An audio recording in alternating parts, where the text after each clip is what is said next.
kijamii Kivu, na umewadia muda mzuri wa kuweza kusikiliza uchambuzi wa habari. Uchambuzi wetu wa habari unakuwa ukijumuishwa na kurasa mbalimbali. Utakuwemo kurasa wa habari muhimu, habari za mahali, habari za michezo, habari kutoka mikoani, habari kutoka na ripota wetu na habari za kitaifa. Msomaji wako wa leo Isake Mulucha Ashibe, upande wa pili nasaidiwa na Jean Makelele Kalajadene. Msikilizaji, na kualika kwa utulivu kwa masalani mwanzo hadi tamati.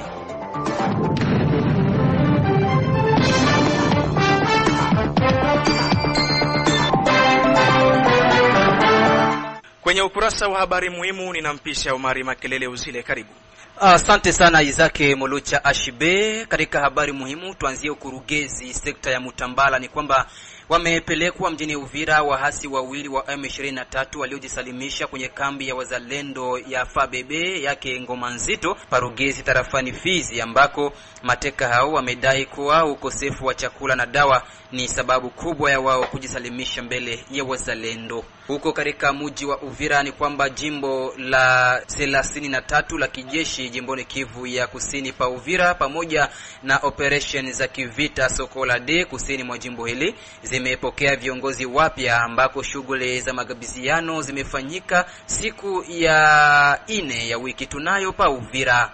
Na kule Walikale jimboni Kivu ya kaskazini ni kwamba droni za kijeshi za jeshi la taifa FARDC zimeshambulia vikali baadhi ya ngome za wahasi wa M23 mchana wa siku ya Jumatano ya tarehe 22 Oktoba 2025 katika tarafa la Walikale jimboni Kivu ya kaskazini, ambako wahasi wengi wa M23 wamefariki dunia na wengine kujeruhiwa vikali kupitia shambulizi hizo. Isake Mulucha Ashibe, na kuacha uendelea na habari zingine.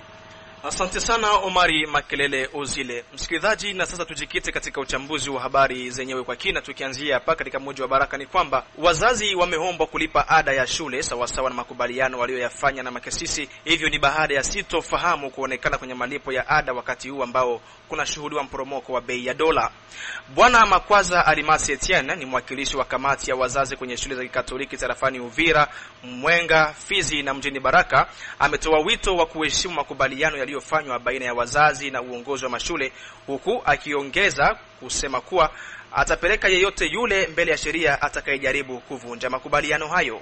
Siku hizi nimepata kibarua kutoka territory ya Uvira, nao vile wanalalamika hasa kwa ngambo ya wazazi. Tunaona wakati wamefanya kivikao pamoja na wazazi na wakuu wa masomo, yani wale makasisi, wamekuwa wamepatana sivalere ya dolar, lakini hapa dola ambazo zimeshuka bei pamekuja na utata. Wamesema kama ni $10 unapaswa kutupatia 30,000. Watu wanajua kama ni dolar avec taux de jour. Hivi leo Uvira dolari 10 ni 22,000. Kwa hiyo wazazi wanatakiwa kutoa ile 22 thamani ya dolari 10. Na hiyo utata pia sio Uvira tu, hata huku kwetu Fizi kuna baadhi ya maekoli fulani nayo ni hivyo hiyo tatizo moja. Wazazi wapate kuelewa pamoja na wale makasisi wanapaswa kuelewa kama sio sisi wenye kupendelea, ni government ndio imeamua hivyo. Na kama government imeamua dala ishuke, waende na ule mtindo wa kisasa. Kama ni $10 bado tulikuwa tumekubaliana avec taux de jour, kama ni 20, kama ni 22, wakubali ile dolari 10 kwa thamani ya 22,000. Kwetu sisi kama vile wazazi, kofia yetu ambayo inatufanya hivyo ni ile PV ya kikao. Kama sisi tumekubaliana kwenye makongomani, tunapaswa kulipa kama vile makongomani. Lakini tatizo ni kwa wale ambao tumekubaliana kwenye dala, na dala leo imeshuka. Ni lazima tutoe thamani ya dala ambapo kwa taux de jour iko kwa leo. Makasisi wajitulize, kwa sababu hiyo swala si lao, ni government mzima ndio imeamua vile. Na nipo hakika kama wazazi, ingalikuwa eti dala zimepanda kwa kufikia dala 10 kwa 45, wazazi wangalishutishwa, wangalipandisha tu. Nao kwa kweli kwa kuona ni kitu ambacho wamekusha kupatana kwa dala 10, wangalipanda kutoa hiyo 45 kwa dala 10. Lakini kwa kuona dala zimeshuka, headmaster wako wanalalamika. Lakini ingalikuwa ipe mpanda hapo wangalilalamika. Na wazazi wangalipaswa kutosha, kwa sababu ni kitu ambao wameshakubaliana. Wazazi wajikazi kutoa kulingana gisi wamekubaliana kwenye shule. Wale ambao wamekubaliana kwenye dala walipe thamani ya dala kwa mtindo wa leo, na wale wamekubaliana kutoa pesa kwa makongomani watoe ile kiwango ambao wamekubaliana. Na yule kasisi ambao ataenda kinyume hapo, tutafikisha nao kwenye vyombo vya sheria. Sheria iko pale kwa wazi. Tukiwa tu katika mji wa Baraka, kazi za ujenzi wa barabara na uongozi wa mji wa Baraka kupitia taxe conventionnelle zapangwa kuzinduliwa Ijumaa hii ya tarehe 24 Oktoba 2025. Ndivyo amehakikisha hivyo meya kwa muda wa mji huu. Kwenye mazungumzo nasi, meya kwa muda Bi Marie Mukanja Swaz amesema kupitia pesa ndogo ambayo tayari imekwisha kukusanywa na kupatikana, ndipo wameazimisha kuanzisha kazi hizo. Bi Marie Mukanja Swaz anaeleza yafuatayo. Nitaambia raia ya kwamba tulikosea, tulikuwa na mashida mbalimbali, na ndio maana tulizulika kulanse ile projet. Mekendaomba raia wajue kwamba vendredi tutalanse ile projet na 10h, na raia wote wanaalikwa pale. Itakuwa pembeni na Pentagone pale kwa motare wanaikaliaka wa Transcivile, njo tutafanza ile kazi. Manake tutajenga ile barabara kuanzia pale kwa Échangeur kuteremuka ku Aibaz kule chini ku beach kuporo. Na ndaenda kuwashukuru sana wafanyabiashara, tena na wapa nguvu waendelee kufanya hii bidii hapo juu. Bila hivyo hatungilifanya kitu na hatungiliweza kitu. Na naenda kuwashukuru sana na napatia market, tunawaunga mkono baendelee kwa hii juhudi yenye wanafanya juu ya ujenzi wa vile yetu ya Baraka. Na huko Rugezi wamepelekwa mjini Uvira waasi wawili wa M23 waliojisalimisha kwenye kambi ya wazalendo wa FABB lake Kamanda Ngoma Nzito pa Rugezi tarafani Fizi, ambako mateka hao wamedai kuwa ukosefu wa chakula na dawa ni sababu kubwa ya wao kujisalimisha. Akizungumza na redio yako, Bwana Stratege na Mubamba, msemaji wa kundi la FABB, ameanza kwanza kuonyesha namna harakati ya waasi yao kujisalimisha ilivyokuwa. Ni kwamba sasa juma mbili waasi wawili wa M23 waliweza kujiripoti kwenye kikosi cha CPLC FABB hapo kwenye wilaya ya Rugezi, usultani wa Basisi, tarafa la Fizi, tukiwa jimboni Kivu ya Kusini.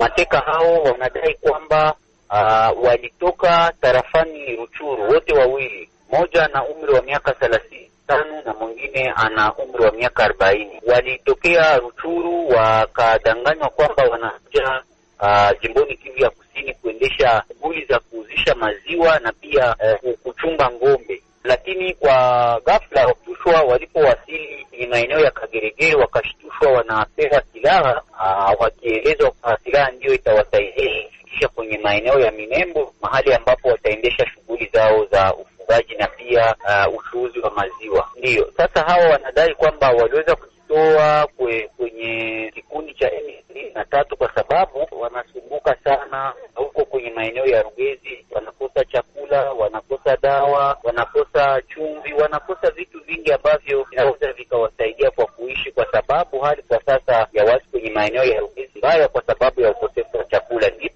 angalau waweze kunusuru maisha yao. Baada ya kuwashika, labda upande wa FABB mlijikomporte namna gani? FABB ni kundi ambalo linaheshimu haki za binadamu. Wakati waliweza kushikwa, kisha kupewa chakula, wakapewa mavazi, wakapewa madawa, kwa sababu miongoni mwao walikuwa wagonjwa, na ikabidi wawapeleke kwenye serikali ya Jamhuri ya Kidemokrasia ya Kongo. Ndipo tuliweza kuwaripoti kwenye jimbo la 33 la jeshi la FARDC hapo Uvira, ndipo waliweza kupokelewa na kwa sasa wanapatikana chini ya ulinzi wa jeshi la taifa kutoka jimbo la jeshi la 33 la FARDC. Mwishowe Bwana Stratege ameongeza kuwa wahasi wengi walioko maeneo hayo ni vijana wanaodanganywa kwamba wanakuja kuchunga ng'ombe au kufanya biashara.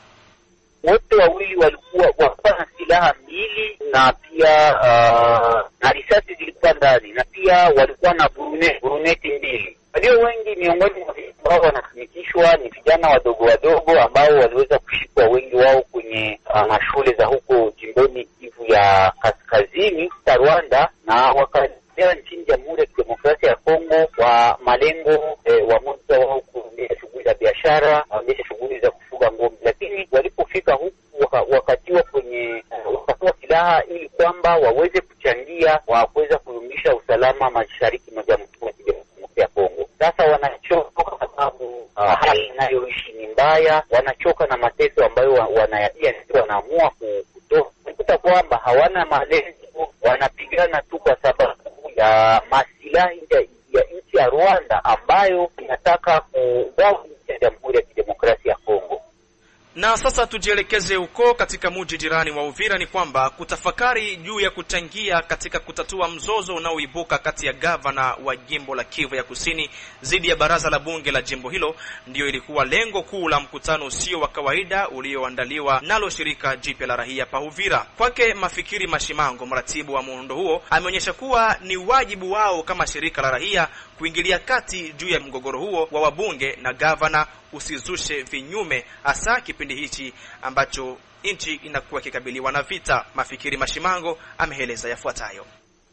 Tulifanya kikao na tumemaliza saa hii kwa sababu unajua kwamba pako tension entre gouvernement provincial na assemblée provinciale. Effectivement kati ya kuitisha gouverneur akuye kurepondre kwa assemblée provinciale. D'abord il faut kujua kama c'est un exercice démocratique, que c'est normal, ça revient kwa député kufanya kazi kuinterpeller kiongozi pour qu'il réponde à certaines questions, c'est normal. Mais il faut connaître kwamba le contexte sécuritaire, nous comme la nouvelle civile, ni kulomba les députés baiser de la sagesse parce que l'objectif principal est de déstabiliser les institutions de la province. On a besoin de sonner mesures pour que ce comité d'intérêt aille. Mais nous encourageons les députés l'initiative à ma plaidoyer de pression pour quand même les autorités vont revenir pour raison pour l'intérêt des questions sécuritaires et développementales de la province. Tunapashwa kuutiliser sagesse kwa sababu sagesse que les députés wanapaswa kuutiliser plus de la sagesse kwa sababu le moment iko tellement compliqué, mais aussi il faut connaître kwamba tuko naogopa wakati bako destabilisation ya institution provinciale inaweza profiter peut-être Kinshasa kuanza kuadopter question étatique qui n'est pas quand même souhaité par rapport à la population sud-kivu. Tulivalomba donc les députés, d'abord c'est leur droit, tu vas encourager, mais wanapasha kuutiliser de la sagesse maintenant et même pour proposer pour aller très loin et va faire une réunion internationale ou ministérielle, interministérielle pour discuter ensemble on a une solution. Ma courage pour aller à l'initiateur parce que vraiment parmi les voix, les responsabilités du gouvernement et des députés dans le cadre d'un exercice patriotique.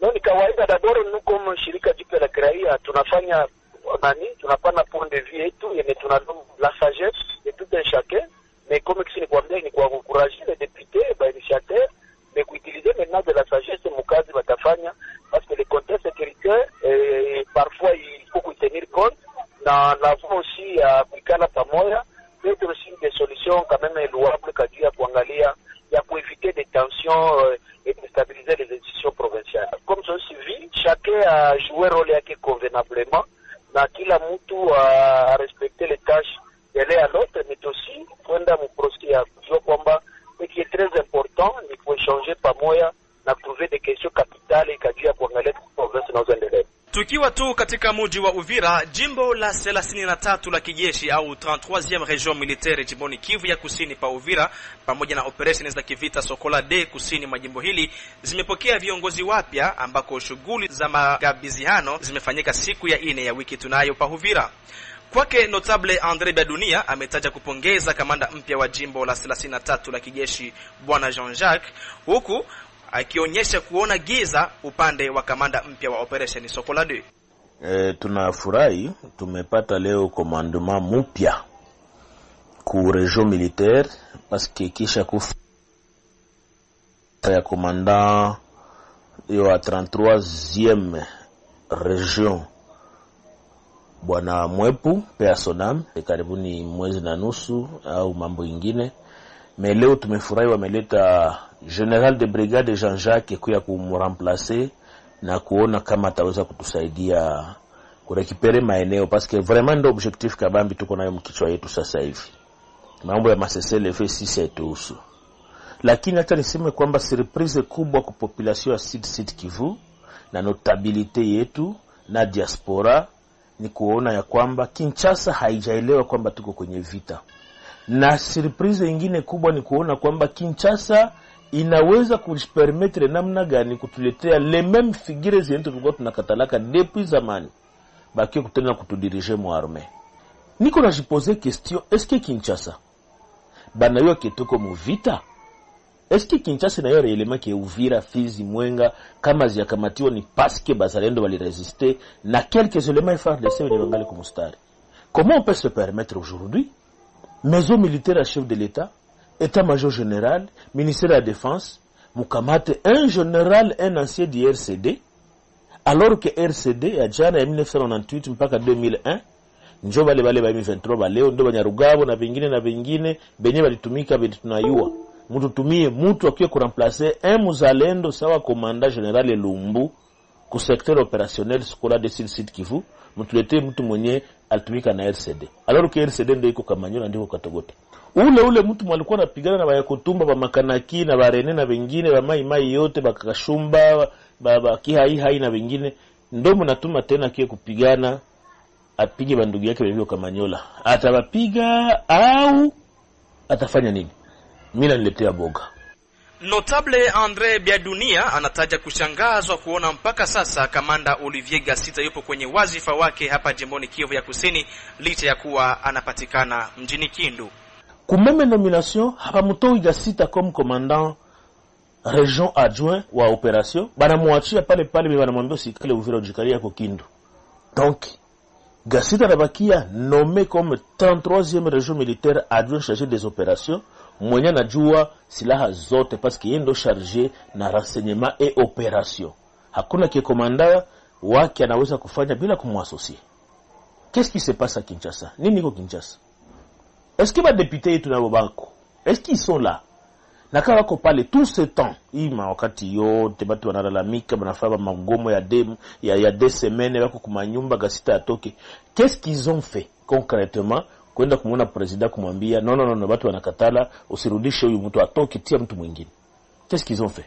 Au walifunga tu macho wa hiyo yenye bako yemo. Qu'est-ce qui se passe? Nitaka tu kuinformer population ya Uvira na ya Fizi, Baraka, Uvira territoire, Mwenga, Shabunda kwenye tungali na pumulia kidogo na serikali même si ni mbovu. Tukwe makini, tuwe macho, tufungule kila kiungo kitu kia mwili kitumiki. Kama ni masikio, kama ni macho, kama ni akili, mwenye anajua kama yake ilikuwa inaanza ziba, aifungule tuanze kusurveiller mouvement za haba watu parce que tunaingia mdanger. Tuko tunaenda mdanger kama hamko mnaiona. Kinshasa haiko na sisi. Bako wanatudanganya. Ils sont en train de faire semblant. Kinshasa haiko na sisi.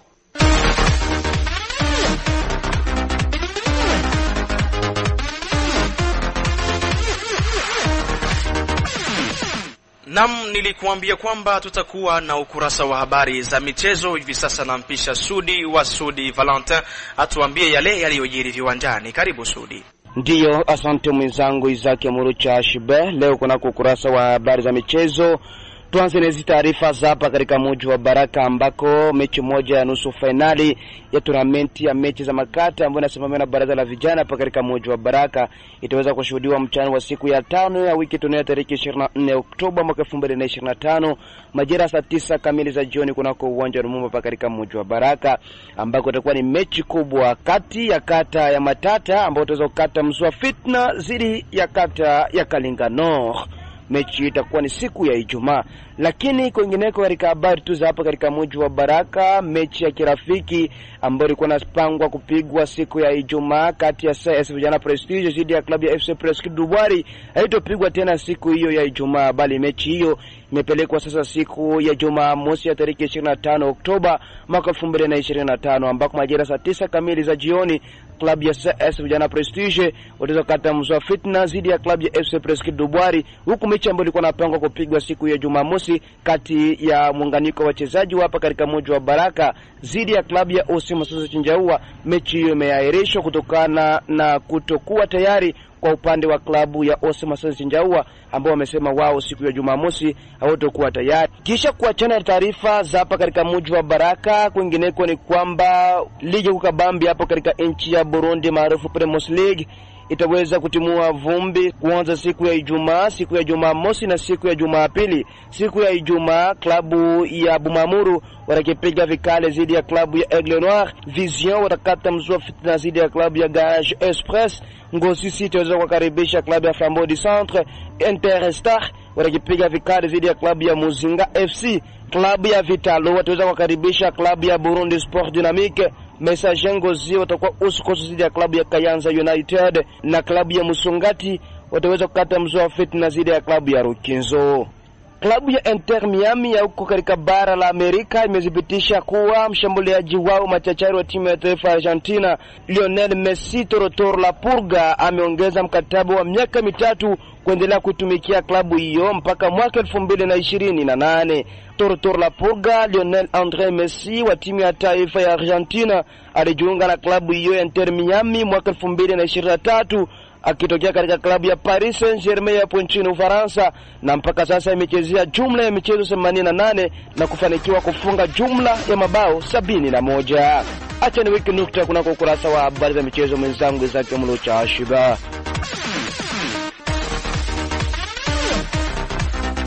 Asante sana Sudi wa Sudi Valentin. Msikilizaji, unaendelea kusikiliza redio ya kijamii Kivu na huu ni muda mzuri wa uchambuzi wa habari. Unatushika vema kabisa kunako masafa ya FM kwenye metabendi ya 93.0.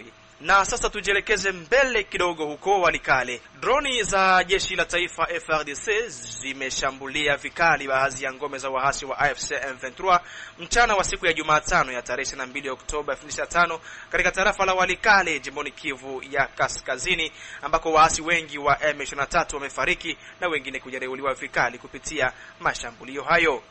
Katika mazungumzo nasi, Bwana Benjamin ambaye ni mwenyekiti wa shirika la raia Walikale ameanza kuonyesha namna mashambulizi yalivyokuwa, huku akiomba kwa mashirika ya kiutu kuwajia na misaada raia waliokimbia machafuko hayo. Ndege za drone zilishika position za waasi ya M23 pale Kibati na Kasebere. Kabisa watu walifariki kiasi ya kutosha, na kwa sasa wasoda M23 walirudia nyuma na maiti nyingi kabisa, kiasi ambayo ilionekana ni 45, na kwa sasa wasoda ya RAT ambao walimaliza formation wako wanasonga na wasoda wa BDP ambao wameongozwa MBT November inaongozwa naye General Musa Shimirai Kido. Lakini ndani ya territoire hapa kushepulie mkini ya kwanza hakuna tatizo, isipokuwa ndiye inayoelekea Walikale Goma njo hapa hiyo ifanyika mabombardement. Hapo kulini de front drone ziko zinapiga chini ya familia wajatembea bado, lakini ni majeshi ya RAD ndio wanafuatilia, lakini ambapo ndege zilizopiga kabisa ifanye kukua hapo, lakini kwa sababu wanakuwa katika hali ya kutayarisha kwa kusonga mbele katika eneo ambalo drone ziko zinapiga, sababu vilimo vilikuwa virefu ambao ilikuwa iruhusu kabisa infantry kufika kulingana na matendo ambazo waasi wa M23 walikuwa wanaanza katika sasa. Tumaini ya kwamba sasa tunajipike kwa siri kwa wazalendo na FARDC wanaungana mkono, na kwa sababu vilima ndio ilikuwa na wazalendo tatizo, lakini kwa sasa sababu katika milima yale watu wamepigwa, tunatumaini ya kwamba jeshi letu la taifa wakiungwa mkono na wazalendo watasonga mbele na hawatarudi nyuma, sababu hata kwa sasa wengi kabisa waasi wanakuwa katika hali ya kujiripoti kwa mikono ya jeshi la taifa, na hii inaonyesha kwamba nguvu zao zimepunguka. Raia katika eneo ya vita wanaishi katika hali ngumu sana, ambapo wakihitaji msaada kila leo ya chakula, maji, dawa, sababu kabisa kuyafikiria na kwa tatizo sana. Kwa hiyo kama vile shirika la raia ni sekondi ndani ya serikali mema surtout gouvernement congolais na maoni sio kufanya kuachia wadugu wa msaada kabisa, sababu hali wanaoishi ni hali ngumu zaidi. Ni njia inayoelekea barabara inayoelekea Walikale Goma, zaidi hapo Kibati na Kashebere kwa upande ya Karasi na Walikale. Na kwenye habari ya kitaifa, msikilizaji, wajumbe wa serikali ya Jamhuri ya Kidemokrasia ya Kongo na wale wa Rwanda wamekutana kwa mara ya 3 nchini Marekani ili kufanya ukaguzi na uchunguzi juu ya makubaliano yaliyosainiwa kati ya serikali hizo mbili. Safari Alimasididwe tujuse mengi kwa hili. Naam, ndio. Wajumbe kutoka serikali ya Jamhuri ya Demokrasia ya Kongo na Rwanda walikutana huko Washington DC, USA mnamo Oktoba 21 na 22 kwa mkutano wa 3 wa uratibu wa pamoja wa usalama. Kwa hivyo walichukua hatua zaidi kuelekea utekelezaji wa makubaliano ya amani inayojulikana kama mkataba wa Washington uliosainiwa chini ya usimamizi wa Marekani kati ya nchi hizo mbili. Wakati wa mikutano hii ambayo pia ilihudhuriwa na wawakilishi wa Marekani wa nchi ya Qatar na tume ya Jumuiya ya Afrika, wanachama wa GACM walithibitisha kujitolea kwao kwa agizo la Operation Opor ambayo hutumika kama mpango wa utekelezaji ili kuendeleza Operation Conobs uliojadiliwa katika vikao vilivyopita na ukamilika katika mkutano wa kamati ya uangalizi wa pamoja JOG na Oktoba 1. Washiriki walikagua maendeleo tangu kamati ya uratibu wa pamoja Septemba 17 na 18 na kamati ya operation ya pamoja ya Oktoba 1, ikiwa ni pamoja na juhudi zilizotolewa kwa awamu ya kwanza kwa Opor ambayo ililenga uandaaji kupitia uchambuzi wa vitisho na kubadilishana habari Kwa msingi huu, pande husika ziliratibu hatua maalum za kuandaa mikakati ya kuwakabili FDLR na kuondoa hatua za kujihami za Rwanda, inabainisha mazungumzo ya mwisho yaliyotolewa Jumatano Oktoba 22 na idara ya Marekani. Kulingana na hati hiyo, wanachama wa GSCM walipanga kufuatilia maendeleo na kushughulikia changamoto, na walithibitisha kwamba mkutano wa 4 utafanyika Novemba 19 na 20. Serikali ya DRC na Rwanda zilitoa shukrani zao kwa Marekani, Qatar na Jumuiya ya Afrika kwa msaada wao unaoendelea kuwezesha mchakato wa amani. Washiriki wote wamejitolea kukuza amani na utulivu wa kudumu mashariki mwa DRC na katika ukanda wa maziwa makuu, inasisitiza tangazo kwa waandishi wa habari ya idara ya Marekani. Izake kabla ya mkutano huu, jeshi la Jamhuri ya Kidemokrasia ya Kongo lilitoa wito kwa vikosi vyote vya jeshi la FDLR kuweka silaha chini na kujisalimisha kwa mamlaka ya Kongo wa MONUSCO kwa lengo la kurudi katika nchi yao ya asili ambayo ni Rwanda. Katika taarifa kwa waandishi wa habari iliyosainiwa na msemaji wa FARDC Meja Jenerali Sylvain Kenge, FARDC inawakumbusha askari wake wote marufuku kushirikiana kwa njia moja au nyingine na FDLR. Ukiukwaji wote wa agizo hili utapelekea adhabu kali. Kufuatia kuanguka kwa Goma na Bukavu na baada ya kushindwa kwa mchakato wa Luanda, makubaliano ya Washington na mchakato wa Doha ndio sehemu mbili zinazosaidia mipango kuu ya kidiplomasia inayolenga kukomesha mizozo inaendelea mashariki mwa DRC, haswa wenye kuhusisha vikundi vya Rwanda kama vile M23. Baada ya kusainiwa kwa makubaliano ya Washington kati ya DRC na Rwanda chini ya usimamizi wa Marekani, majadiliano yanaendelea huko Doha kwa kusudi la kukamilisha makubaliano ya Washington kwa kushughulikia vipimo vya ndani vya mzozo, haswa urejesho wa mamlaka ya serikali katika eneo lote na kujumuisha tena kwa vikundi vyenye silaha. Niomba tulikuwa nao kwenye habari za Graifa kwa siku ya leo. Asante sana Safari Alimasi Dilwe. Msikilizaji, ni hadi hapo ndipo naweza kutua nanga kabisa kwenye uchambuzi wa habari kwa siku ya leo. Ni kushukuru sana kwa uaminifu wako, lakini pia nishukuru wenzangu wote ambao walinisaidia kuandaa habari hizi. Izake Mulucha Ashibeni langu jina, na upande wa pili nilisaidiwa na Jama Kelele Ekala Jadana. Msikilizaji, mimi hadi hapa sina la ziada, nikuage tu tukutane wakati mwingine na kuaga nikisema amani iwe nawe.